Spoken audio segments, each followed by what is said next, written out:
How's it going, everybody, and welcome to episode 311 of Master My Garden podcast. Now, this week's episode, I'm covering a topic that we have delved into in sort of different ways over the last 12 months, and we're talking about the subject of forest gardening and permaculture. And I'm delighted to be joined by an expert in this field, I guess, is Pippa Chapman, and Pippa has written some books on this. Her most recent book is Permaculture Planting Designs, and she's also written The Plant Lover's Backyard Food Forest Garden. So a longish title, but the idea behind it is creating forest gardens and permaculture design. The really eye-catching thing with this is we've spoken about, as I said, permaculture before, but it has been on a sort of a bigger scale, as in more homesteading type size gardens previously. But Pippa really talks a lot about bringing those principles and coring them down into sort of everyday gardens and smaller gardens. So I think that's going to be very, very interesting. So conversation, there's lots of different angles we can go. She's a forest gardener, YouTuber, podcaster, which I didn't know until a couple of minutes ago. So there's lots of strings to the bow, and the conversation could go in many directions. But Pippa, you're very, very welcome to Master My Garden podcast. Hi, it's really nice to be here. Yeah, yeah, and lots to talk about. So, YouTube, recent podcast, new book on the go, previous book still out there, working daily in permaculture and forest gardening. So there's loads we can talk about. So maybe just as a way of getting started, just give me a little bit of the backstory that has sort of led you into permaculture and forest gardening, as it is today. Yeah, well, I started my horticulture career just I'd had a failed beginning as an artist. I decided I went and did a degree in sculpture and then decided that's not what I wanted to do with my life quite quickly. Um, and so I went to do a bit of work experience at the Yorkshire Sculpture Park, which is where they do big sculptures in very natural settings. And I ran Okay. this session that was all about making sculptures with twigs and branches and things like that. And when I came away from it, I realized that the thing that I'd enjoyed the most was actually being outside and being in nature, much more than the creative artistic side of it. And so I got a job in a garden centre where I learned absolutely loads about different plants. And I was really lucky that there was a garden design business attached to the garden centre. So I got to do a little bit of um, almost apprenticing with the people who owned the garden centre to do a little bit of garden design at the right at the very beginning of my career, which was quite lucky. Yeah. And then I got a job as a gardener, which very quickly turned into a job as a head gardener, with really basically no experience at all. And really threw me in at the deep end and had a very steep learning curve. But the more that I gardened there, the more I realized that wasn't the way that I wanted to garden. So I've always been really passionate about wildlife and the natural world and wildflowers. And then to have got this, what would have seemed like an amazing job as a head gardener Yeah. on this large estate, actually, it was really very conflicted because they wanted perfect lawns and no weeds and there wasn't the I was so early on in my career, I didn't sort of, I just did things like put weed and feed down on lawns with just thinking, well, I have to do this because that's what, Yeah. that's what is The required remit of was. me. Yeah. Yeah, that's my job. And so after a few years, I just thought, actually, I can't do this anymore. It goes against everything that I believe in to keep managing a garden in this way and destroying nature Hmm. and so I just decided that I needed to do something different. So I went to do a year's apprenticeship at one of the Royal Horticultural Society gardens called Harlow Carr, which is not far from me in Harrogate in Yorkshire. Hmm. And one of the reasons that I chose that garden to train at, rather than any of the other gardens, was because that garden at the time, I mean, this was 2007, so quite a while ago now, Yeah, was because the at Harlow Carr they were really sort of championing sustainability and different ways of doing things. So before most other places were doing that kind of thing. They were trying to put in swales, and they had a big forest garden planned, which unfortunately never actually happened. But it was just amazing to go there and learn all about these different ways of doing things. Everything was organic, so it was just a wonderful place to go and learn all these really sustainable ways of gardening. And while I was there, I actually just came across a book in the bookshop.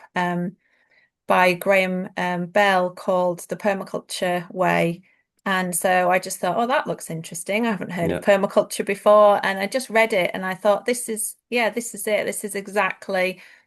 is what I want to be doing. This is how I want to garden, how I want to live. And that kind of kick-started a whole different trajectory to my career, really. I just thought, that's it. When I left my traineeship, I started my own business with my husband. Um, and we just have, right from the beginning, said we're only going to do things organic. First of all, we started off saying we were just an organic gardening business.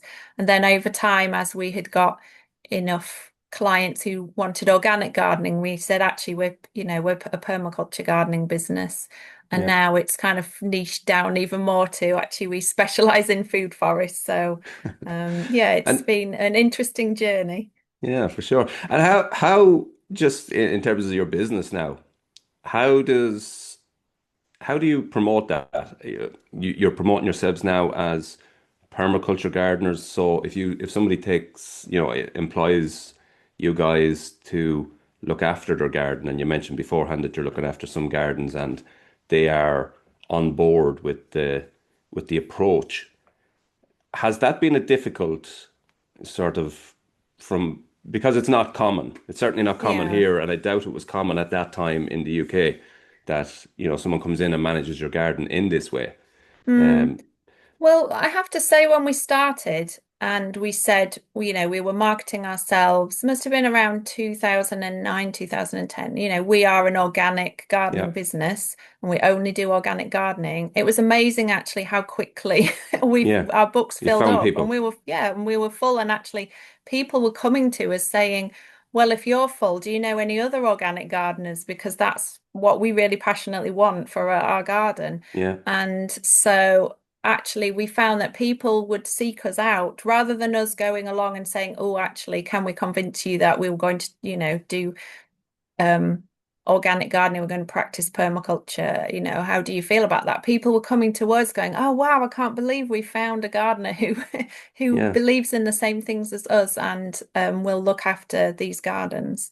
brilliant. So it's actually been the other way round. We haven't been convincing other people. They've actually been coming to us and seeking us out because of the way that we garden.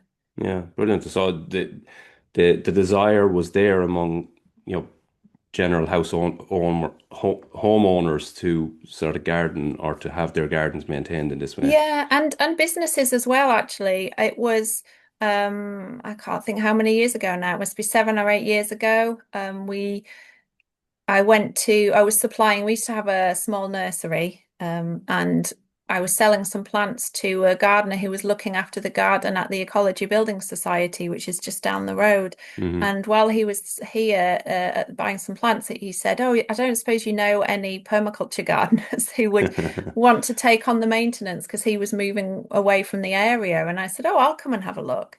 And it was just the most beautiful garden. And so straight away I said, yes, I'll do that. And it's just been really wonderful to have businesses as well who are totally committed to investing in a kind of a slower way of growing, because a slower way of gardening, you're not just spraying all the paving with weed killer or, Mm.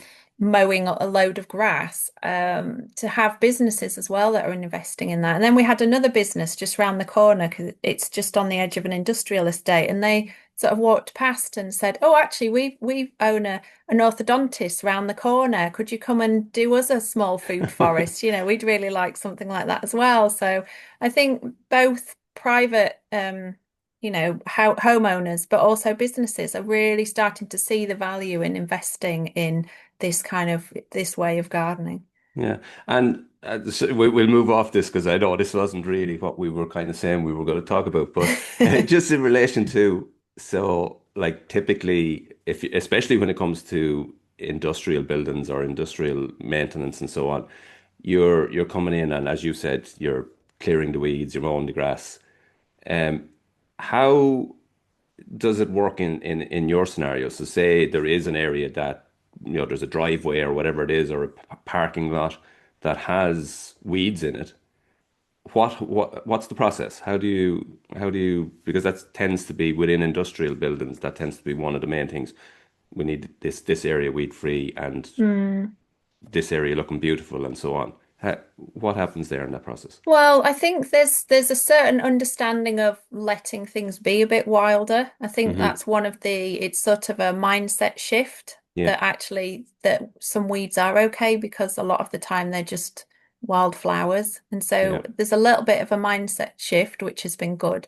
And then just managing things in a way, either hoeing or using a weed burner or something like that. I yeah, think once you make that commitment that you're not going to use weed killers, then you just find other ways yeah, because you just immediately rule that out. It's not even an option anymore.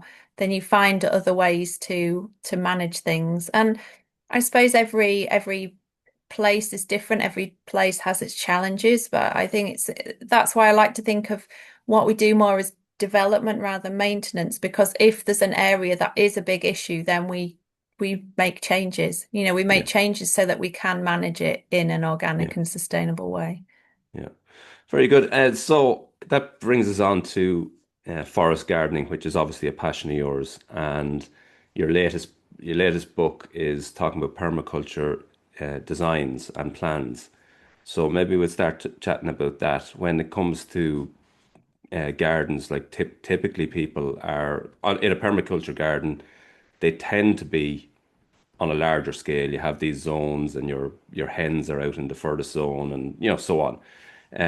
But when it comes to somebody who's looking to do this on a smaller scale in a smaller garden, what kind of designs, what kind of design principles, what are we looking to achieve, or how do we go about, say, starting creating a food forest and permaculture garden? Yeah, well, I think when I first really started to concentrate on the smaller scale designs was where we used to live. We had it was set in 5 acres that we were rewilding. And so I'd started a forest garden as part of that 5 acres. So it's quite a large area. It was quite wild. So your kind of typical large scale food forest where there's fruit trees and shrubs and herbs and things mixed in, but within that it's really quite wild because it's on a large scale. It's not highly intensively managed. And but equally, because at the same time I had very young children, most of my time was spent just in my yard, just outside my kitchen door. Yeah. That's where I spent most of my time. There was a few very small flower beds. They weren't very big.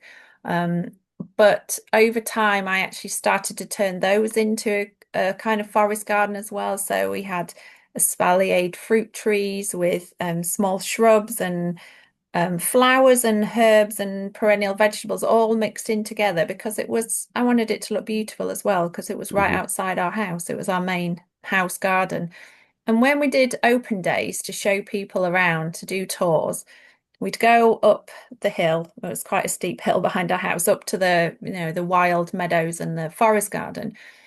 And people, I'd take people around and I'd talk to them about, taking inspiration from nature and the multiple layers and creating this kind of diverse ecosystem. And people would really love the concept and really love the idea, but just say, but I don't have 5 acres. I can't Yeah. create this. They loved the idea of it, but couldn't work out how that related to their own house. And then I would take them then down to the yard where we would serve like tea and coffee and homemade cake, which is people's favorite bit. And they would come into the yard and see all the same, fruit trees, fruit shrubs, perennial vegetables, herbs, and flowers, but all in a much smaller space and actually Hmm. looking really beautiful because I'd just taken the same concepts that I use for ornamental garden design and just applied it to edible plants.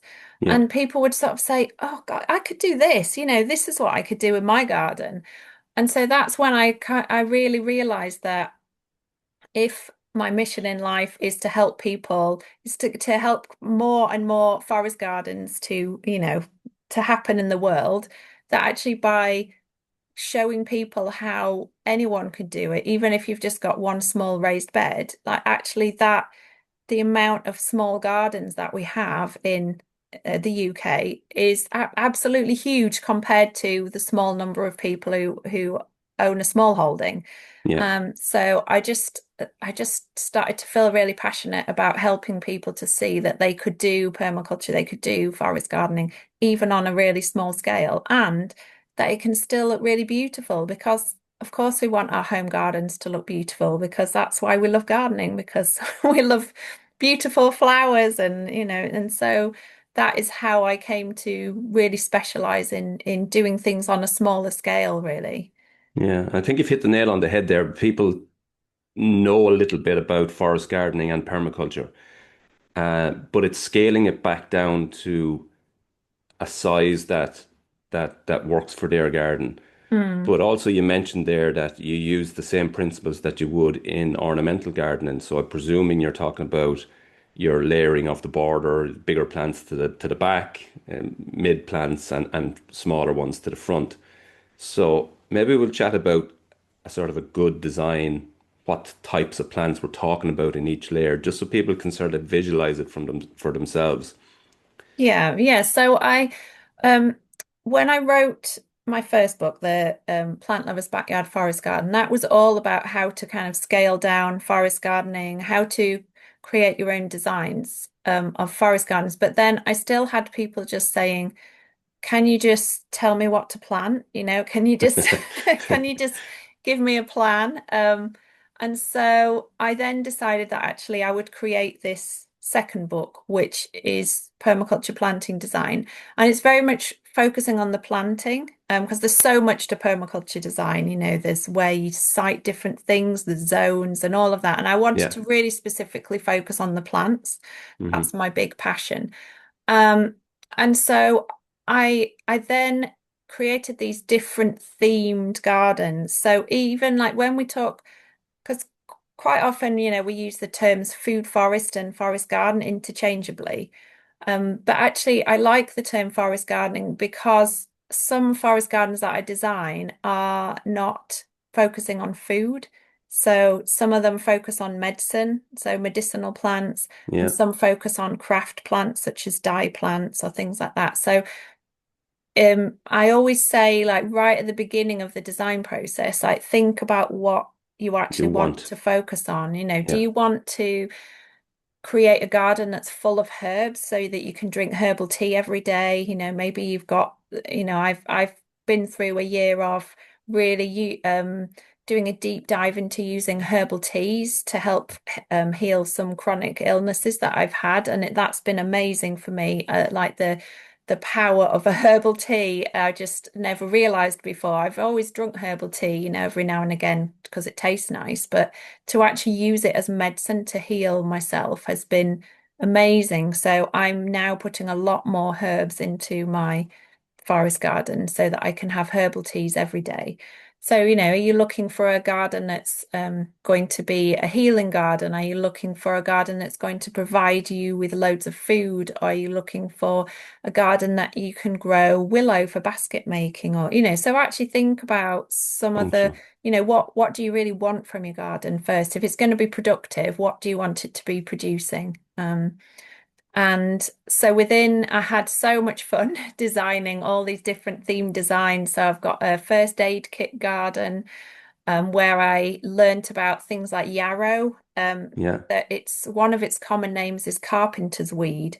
And that's because if you cut yourself, you can actually put yarrow on your cut and it will stop the bleeding really Yeah. quickly, Yeah. which I didn't realize before. So yeah, just learning all these different uses of plants. So I did one which was a first aid kit, then I did a craft garden and like a jam guild. So I created a whole tree guild just around plants that are amazing for jam. So putting in like plums and Japanese wineberries and strawberries and rhubarb and things like that. So I think like the first step is really to think about what you want the most from your garden.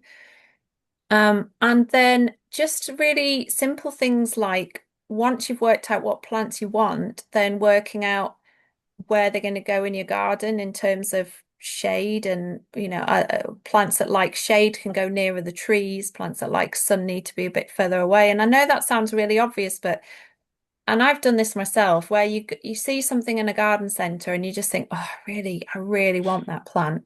And you buy it, even though you know really that you don't have anywhere that's Anywhere first. suitable. Yeah, that actually your garden is full shade and this plant needs full sun. And I have done it myself, so I totally understand that feeling. But I think just making sure that the plants that you're going to put in are definitely going to grow in your garden. Yeah. And then I think another design consideration is we talk about food forests. And so people are always focused on the trees, as if the trees we have to put in as many trees as we can fit in because it's got the word forest in it. Yeah. But for me, it's all about maximizing what you can fit in the layers and getting the most that you can out of your garden. So if you've got a relatively small garden and you put in 3 or 4 fruit trees, you've pretty much shaded out the entire understory layer. Yeah. And then that massively reduces what you can grow underneath. So actually in a small food forest, quite often I'll just put one tree and really maximize what I can fit in terms of the herbaceous layer with perennial vegetables and kales and herbs and things like perennial onions, because they're the ones that I use the most for cooking. Yeah, it's great to have a whole load of apples, but actually, there's quite a few people around who I know who have apple trees and they're constantly giving away apples, Yeah. at that time of year, that actually I probably wouldn't even need an apple tree in my garden and I could be self-sufficient in apples just from what everyone else is giving away. So I always say that yes, it's called forest gardening, but it doesn't mean that we have to squeeze in as many trees as possible, really think about the understory. Yeah, Um, that's good because yeah, as you said, the name suggests forest, which is a lot of trees. yeah. But if you were again talking about a small garden concept and you put in your 3 or 4 fruit trees, as you said, then that's it. You can't really grow much else. Yeah, Um, absolutely. but by And doing one tree, you can add your herbaceous layer, your perennial veg, your herbs, all of that into the next layer. So that's giving you more versatility in what you're able to take from the space then. and even some of the larger scale designs that I've worked on, I've been working on a really exciting project for the National Trust. So there's a National Trust's first forest garden is going to be opening in 2026 at Shugborough in Staffordshire. It's re been a really exciting project to work on. And even there, and that's quite a large garden. You have to be really careful again not to just fill it with trees so that Yeah, there's no understory because in fact Robert Hart, who was one of the pioneers of forest gardening in the UK, his garden, he actually admitted himself that he'd planted too many trees and that the tree canopies all closed in on each other and a lot of the understories died off. So it is actually one of the most common mistakes on any scale of forest gardening is putting in too many too much. trees. Yeah. Yeah.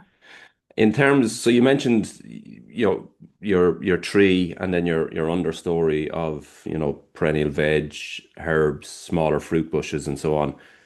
What do you use then? So obviously there's beauty in elements of that. You have your Mm. your your your fruit trees with the lovely flower at certain times of the year. You have autumn color. You have some veg that can, veg and herbs that can give you beauty as well as function. But ornamental plants that are just giving you that aesthetic, maybe helping with pollination. What plants are you adding into the mix there for that? Well, when I'm choosing plants, I will try and choose plants that have a function and a yield, but are also beautiful. So I say things like yarrow, you can still use a lot of the um, cultivated varieties as medicinally as well. So some of the lovely, I've got one called Pastels Mix, so it's all different shades of Yeah, whites and pinks and things like that. And then for like plants for pollinators, I know it's quite a common one that's used a lot, but just Geranium Rozanne yeah, flowers for what, 6 months? mm, It just flowers for ages. And actually, when I was doing the research for my pollinators garden design within my book, Geranium Rozanne was actually one of the top plants for wildlife because it flowers for such a long time that insects can rely on it being a plant that they can come back to time and time again. So they know where it is, they know that they can come back and feed from that plant for, months and months and months, even if there's not much else flowering at the time. So that actually came out as one of the top wildlife plants. And it's just such a, I love the color of it as well. And when you were talking about sort of starting to pair plants together, so there's a perennial kale called Taunton Deane kale, and it's one of my absolute favorite plants. It's so tough. Like the leaves are just there's so much more resistant to sort of attacks from caterpillars because the leaves are much sort of tougher and more robust than some of the annual kales. But when you cook it, it's just like melt in the mouth. So it's not like chewy yeah, and fibrous like kale can sometimes yeah. be. But it's got the most beautiful purple petiole. So like the midrib down the leaf is just this beautiful purple color. And so I can then pair it with things like Geranium Rozanne, which when you grow them together, it really brings out the purples. And then I might put in there something like an Aquilegia for a purple Aquilegia as well for a bit of colour earlier on in the spring. And then things like for a ground cover to suppress weeds, I use Siberian bellflower, so the Campanula Yeah. posturskayana. I never know quite how you pronounce that, but um, it's got purple flowers, but you can eat the leaves and the flowers, and because it's evergreen, you can be picking them as salad leaves through the winter as well. So it's just sort of the same way that you would design a garden ornamentally, you would be choosing a color palette and then you would be thinking about how to put those colors together.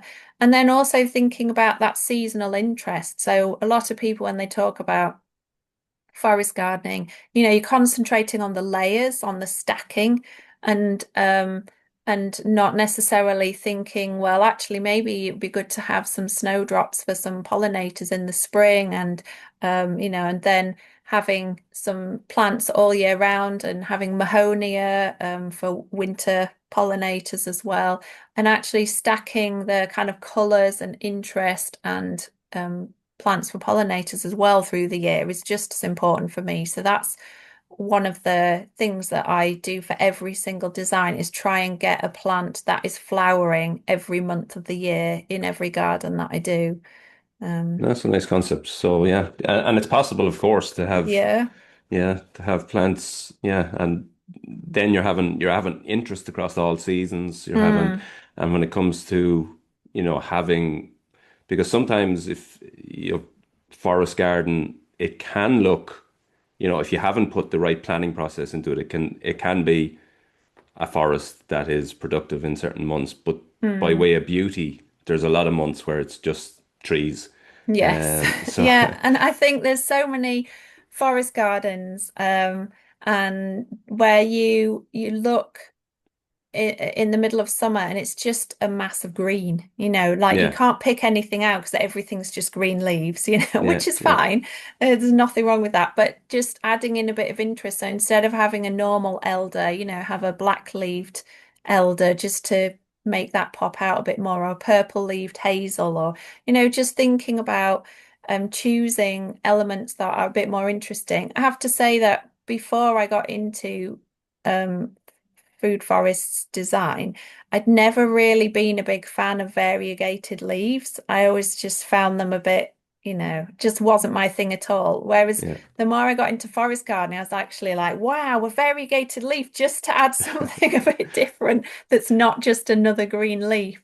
So there's a lovely kale called Benton's panache, and it's got like a lovely kind of creamy yellow Mm. margin around the outside edge of the leaf. And in a forest garden, it just really like stands out just for having this extra, white margin Yeah. around the leaves. It really makes it stand out, particularly in Yeah. shady corners. So yeah, so I've now embraced variegated Yeah, plants. funny.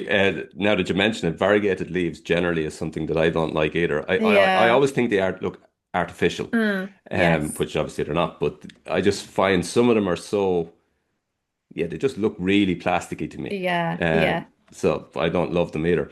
But I'm delighted you've mentioned. So here in Ireland, we don't have. I know you've some brilliant nurseries over there that pr produce perennial vegetables. Mm. Um, and here in Ireland, we don't have so many, and they're not that common. But recently, I have found, and we used to be able to get plants across from Yes. you guys, but that's no longer the case. But recently, I found a supplier of some of these perennial veg, and only a month ago, I got root cuttings of the Taunton Deane that you mentioned, and also the variegated and the green Daubunton, is it? Benton's, yeah. Benton. So I've got both of those. I've got Excellent. some Welsh onions. Um, didn't get the walking onions. Oh, I, yes. I don't know. I'm not loving the idea of those. Somebody told me they don't taste that great, and you don't get much of a crop. So Yeah. I didn't bother with those. What else did I get? Um, I know I got six different perennial veg anyway, so I'm looking forward to getting going with those. Great. Yeah. Yeah, so they'll be added in at some point. Um, In terms of the book, then, give us a. So you mentioned, is it broken up into the function first? So there's like a design for the first aid garden. There's a design for the Yes. the jam garden, I think you mentioned. Yes, yeah. Yeah. So the way that I wrote it was that if you want to create your own planting plan, if you want to do your own from scratch, then you can follow the book step by step. The first few chapters are all about the design process, how to assess your site, how to choose your plants to make sure they fit your site, and then how to put those together to create a design. So Mm, that's the first part of the book. But I know, and I try and equate this to my own hobbies because sometimes I think when you've been doing something a long time, it's hard to remember that not everybody feels as confident as you do about mm, doing something. So I try and equate it to sewing. So I love sewing. I love creating my own clothes. Um, but I have to use a pattern that somebody's already made. Like the idea of having to just take a piece of fabric, work out what shapes I'm meant to cut out, and then turn them into a garment that works just fills me with fear. Like I just don't think I could do that. So I have a pattern to follow. And so I thought that actually what would be really helpful would be to have different designs, not necessarily that people take like directly out of the book and put in their own gardens because permaculture is all about designing for your specific site, designing for your needs. Every garden's different, every person's different. So some people might choose to take the exact design out of the book and put it in their garden and tweak it over time, to work out what works. But the idea was to have these designs as inspiration so that if someone is just feeling really stuck and they've no idea what to do, then they could look through these 12 designs and like there's one that's for a shade garden. So it's for if you've got a really shady garden, here's all these plants that will grow that are edible and pollinator plants and things like that, that you could have a look within the book and get inspiration. So there's 12 designs and within that I've included a plant list of all the plants that are in the garden and a planting plan. And some of them I've done an illustration as well of a kind of artistic impression of what yeah. it might look like. So that was the idea of the book was to make it a really practical and useful book so that it just gives lots of ideas, but also, it might be within a bigger design that actually you just like a combination of maybe five or six plants from within one of the designs. So you decide to take that grouping and try it in your own garden. But throughout the whole book, it's really like beginner friendly as well. So I wanted it to be for people who maybe they haven't, heard that much about forest gardening or permaculture before. Not all of them are forest gardens. They don't all have trees and shrubs in. Um, but obviously, because that's my big passion, there is a lot of that in there. But that it's all about experimenting, like even as professionals, and this is true of any garden design, you never know what's going to do well until it gets planted in the garden. Yeah. You can have chosen a plant that ticks all the boxes for it should like that situation and it should like the other plants that are around it, and for whatever reason it dies. And that's just because until you put some things in a garden together, you just have no idea really how they're going Yeah. to interact. So I wanted it to that, I stress throughout the whole book that it's all about trying things out, experimenting, and not seeing things dying as a failure, but just seeing them as part of the learning process of what likes to grow in my garden. So Mm. that's like Yeah. a really important part of it. Sounds brilliant. Just in relation to something that always strikes me, and I know it depends on the scale and so on. So let's say forest gardening on a bigger scale, people, the understory particularly, is just allowed to grow. So the plants that are there have to be able to, fight their own corner against the other plants that are there, including what people would refer to as weeds. And that makes sense on that scale. But when you core it down into smaller gardens, you how do you make sure that these plants that you put in there are able to establish themselves in the garden initially, over that first little while? Well, I think it's the same really as if you were planting an ornamental border, really. So you make sure that everything you put in has the right kind of spacing, to Hmm. allow it to grow and to thrive. And you have to keep out the weeds or plants that you don't want. You have to minimize those as much as possible until everything's established. And so really it is about not trying to just cram so much in because you really want to grow as much as possible, but accepting that rather than having like two plants competing with each other so neither of them are doing well, actually working out which one do you really want and giving that enough space to grow and to spread out. And so, choosing ground covers that can fill in the gaps to keep the weeds down, that makes a big difference in terms of long-term looking after something. But I think just observation as well, permaculture design and permaculture maintenance is all about observation. So if you observe that the ground cover that you've chosen is just too vigorous and keeps swamping out all the things that Yeah. are meant to be growing in there, which can happen sometimes with alpine strawberry is great, but if you try and put that in a herb garden where you're growing thyme, those two are just not going to work together. Yeah. So just to observe things, and if you observe that one thing is just going too rampant, then you just know that every year you've got to lift it, divide it, and just plant a small bit back again. So Hmm. it's in a smaller garden, you can do more intensive forest gardening. So obviously the ideal is that you do absolutely minimal of anything, but because you've only got a small space, whereas in a larger space, you might be able to allow your mint to take over, 5 square meters.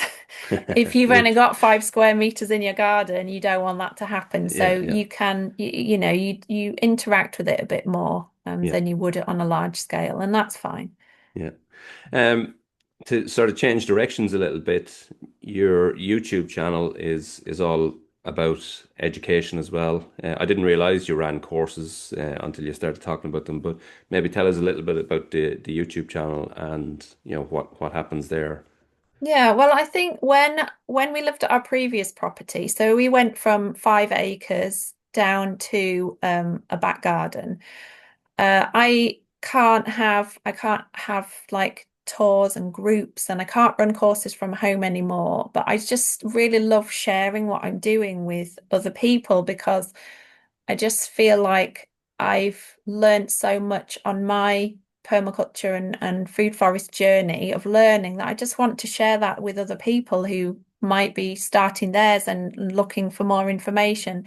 And so I did have a previous YouTube channel, but to be honest, I barely ever put any videos out. And so I decided actually I was going to start a new channel and to actually try and really commit to doing it on a regular basis. And it has been really fun. I think at the very beginning of my career, I'd really wanted to be an art teacher, and that didn't work out because I didn't get on the teacher training course after my degree. And I think I just sort of thought, well, obviously, that's not for me, or I would have got on the course. And it's taken me sort of 20 odd years to come back to the fact that actually I really do enjoy teaching and that actually the best way to reach the widest number of people is on YouTube. So I could Hmm. do a garden tour and maybe 100 people would turn up, and that was fantastic. It was amazing to have an open day and have 100 people turn up.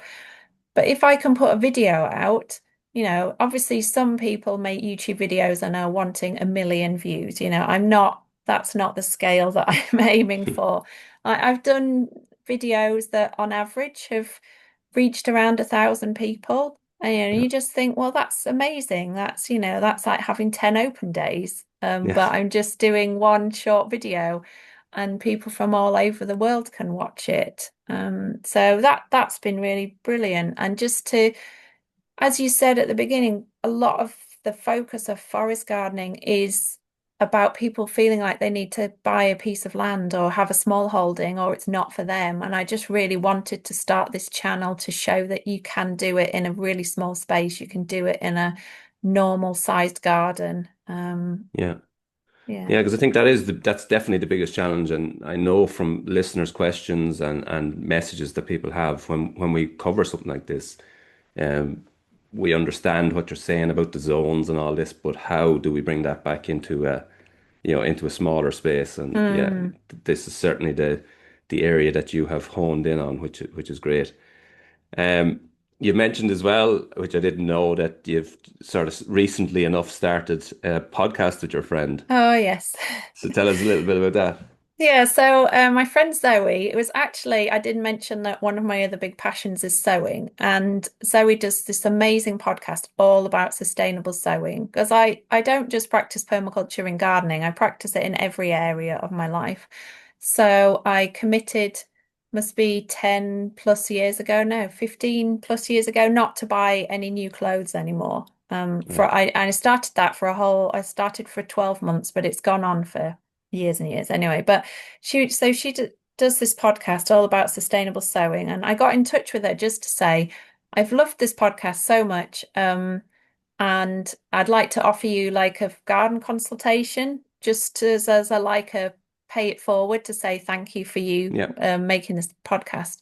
And she got back in touch, and then we just started this conversation. And then one day she just said, I think we should start a podcast about gardening, because she's very much a beginner gardener. So she just got an allotment and doesn't really know what to do or what to, how to start. And she just said that she really would love to do a podcast, which is for people like, both Zoe and I are busy parents, we've got busy Yeah. lives, and however much we want to grow our own food, we don't have very much time in which to do it or a Yeah. huge garden. So we decided to start a podcast which was for, yeah, busy people who don't have masses of time but really want to do a bit of food growing of their own. And so whereas my YouTube is very much focused on small scale, home scale, forest gardening, the podcast is much more about growing more. I mean, we do talk, in fact, our latest episode coming out soon is all about perennial versus annual vegetables. So we definitely mix in some permaculture stuff and it's all very sustainable. That's a big focus about it. But it's much more about things that are easy to grow and growing annuals, and just growing in small spaces and in a way that is not very long-winded. It's nothing complicated. It's just about having fun and enjoying trying to, be a little bit self-sufficient. Yeah. That's after sort of, tell us the name of the podcast. Oh, it's called Can I Dig It? Can I dig it? So, yeah, keep an eye out for that one as well. Um, you're after sparking another question, which I was going to ask you earlier. Perennial veg versus annual veg. And it's funny because when you were describing one of the kales there, you mentioned that you felt it tasted better than the annual kales that you can get. Mm, yeah. And previous guests of the podcast have said that they think the annual veg is better tasting than the perennial veg. Just and I presume it's a personal choice how it's cooked and Yes. all those Yeah, all yeah. those things. But in general terms, because I am, as I say, getting perennial veg going at the moment, so I'm interested to know um, perennial spinach, perennial kale. In your experience, you find that it's as nice, if not nicer. I think there's definitely a large percentage of the gr leafy green perennial vegetables which are just bitter and tough.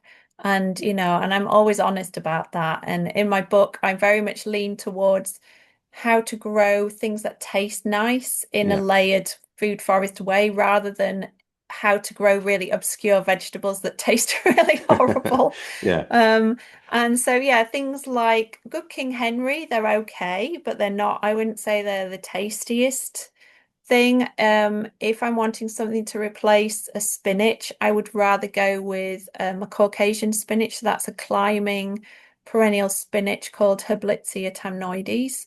So never heard of it. yeah, so that's a nicer one. And in terms of kale, I tend to eat the Taunton Deane. I think that's tastier than the Daubertons, but other people may disagree. And I find it, I say it's still quite tender, Mhm. even though the leaves are quite thick. And so I think that there's definitely there's definitely a place for saying try things out before you buy them if you can. Like you say, it's really difficult sometimes to get hold of these things to plant in your garden, never mind to actually get a chance to taste them before you Yeah, buy them. But there are definitely books where they sort of say, oh, here's this obscure, perennial vegetable. It tastes delicious. And then you taste it and actually it's really quite horrible. And I did waste a lot of money at the beginning on things that I just knew that I would never eat because they just weren't very tasty. yeah, And so, I mean, even things like Babington leeks.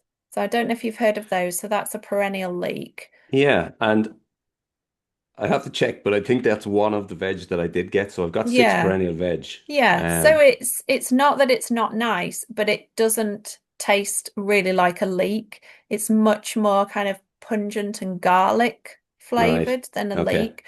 So we made a casserole one time where we it would have had leek in it, but instead we put in this Babington's leek and and in the quantities that we would put in a normal leek, and it was just such a strong flavor that yeah, my kids couldn't even eat it because they were just like, oh no, it's too strong. So it is about relearning how to cook with certain things as well. So, Yeah. I mean, I would say with the kale, I just use that the same way I would annual kale.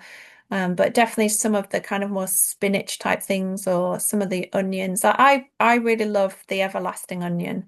So I don't know if that was one you managed to get hold of, but it grows a bit like it bunches up a bit like a shallot would, but it doesn't form a bulb like a shallot. It's much more like a spring onion. So, Is that's um, the one that they call Welsh onion, isn't it? no, there's Welsh onion, and then this is more like a bunching onion. No, so I So, got the Welsh onion. yeah, the Welsh onion is also great. I think Welsh onion's really good, and it's very similar to a Welsh onion, but it doesn't. It doesn't. It Welsh onion can have like quite a hollow stem, whereas the bunching onions are more like a spring onion. So it's more Okay. like growing large spring onions in bunches, and they're very tasty as well. But I think when I design and grow forest gardens, I try not to get too tied up in like novel and obscure and weird and wonderful things because actually I want people to actually eat things. I want people to actually use their gardens and to use the produce. So I think it's another thing. Sometimes you just don't know if you're going to like something till you've grown it and tried it, Yeah. and particularly, like I say, because it's not like you can pop to the shops and just buy some Babington leeks to try out for dinner, just to see if you like them. Yeah. Um, just along the same theme, so we're all familiar with, the apples and the plums and so on that would create the sort of tree story within a food forest. The mid layer, which we're talking about fruit bushes and so on, your go-to plants there. Um, Yeah, I suppose this depends what you like to eat. So I mostly put in things like black currants and red currants and Japanese wineberries, things like that, because I really love fruit. We make a lot of fruit leather in our house. So I don't know if you've ever had fruit leather. no. It's where you make like a fruit puree. Okay. You can mix in sort of apples and all sorts of things, and then you spread it out in thin layers and dehydrate it. So it becomes, I suppose they call it fruit leather, but yeah, it's just like dehydrated fruit. Okay. And so we make quite a lot of that with berries from the garden, and we make jam and things like that. So I quite often put fruiting things in for the shrub layer, but I would include kale as one of the shrub layer as well. And if you want to put in, I've used Eleagnus in my shrub layer because it's really great for wildlife to have some evergreen, the Eleagnus abingii, to have some evergreen plants in there for wildlife as well. And then I just trim it with shears and let the bits of trimmings drop to the floor, and it just helps because it's nitrogen fixing. It helps to add fertility into the Hmm. garden as well. So yeah, it depends if you want what you're wanting most from your shrub layer, really. If you wanting more leaves, then you could put something like a salt bush in. So then you can eat the leaves from that. But if you want to grow more fruit, then put in something, yeah, like a gooseberry or a currant bush. Yeah. Yeah, it's brilliant and great that you're honing in on that sort of niche of the smaller garden, which, as I say, Mm. it's definitely a gap that people haven't been filling up until now. So really well done with that. As we mentioned, the two books are out. The latest one is Permaculture Planting Designs. I presume it's available in all the usual places. Or Yeah, so it officially launches at the beginning of February, and it will be available from, yeah, most online booksellers. And also, I am selling signed copies from my own website. okay, So I can send you the link for that. But I've got a stand store. I know they're a bit more common in America, but it's just like an online shop where I can sell signed copies. yeah, for sure. I'll put the link to your website in the show notes, but maybe just tell people I presume it's Pippa Chapman. Yes. So pippachapman.co.uk It's or yeah, .com. so it's just called you can just look up Stan Store Pippa Chapman permaculture and it Brilliant. should come up, yeah. Brilliant. And YouTube channel, I'll put the link is in the show notes as well. Yeah, there's lots of places and ways for people to sort of connect with your information, which is, as I said, brilliant and filling a niche that is without a doubt there. I know from listeners and the questions that they have after we've covered forest gardening, brilliant information, but how do we scale that back? Yes. So you're definitely filling that niche. So really well done. It's been an interesting chat. Lots that we talked about. Continued success with the book when it comes out, and with your business again. Sounds like a brilliant business where you're going around and maintaining and designing and I suppose keeping gardenings going in a permaculture way, which is certainly something that we don't see over here so much yet. So yeah, really well done on everything, and thank you very much for coming on Master My Garden Yeah, podcast. thanks for inviting me on. It's been great. So that's been this week's episode. A huge thanks to Pippa for coming on. As I mentioned, anytime we've covered permaculture or forest gardening before, the questions have come in afterwards around how to scale it back down. So that book certainly sounds like it will answer those questions, give you the plants to pair together. But also, if you have a specific need or outcome that you want from the space or from the garden, those plants, the collections of plants like a jam garden, like that's a brilliant idea. We've all seen, and we've talked about the pizza garden where you'd have plants that you would typically see on a pizza, but this is one for jam, one for inking clothes, fruit forest, and so on. So there's loads of different ways of going at it. But as Pippa said, come at it firstly from what you want the outcome to be from the garden, or what you want to you get from the garden, I guess, and then that's how you make your start. We're easing into 2026, so second episode of the year. Lots of new episodes coming up in the coming weeks, and we'll be getting back to our usual what to sow this month in a couple of weeks' time. But for now, that's been this week's episode. Thanks for listening, and until the next time, happy gardening.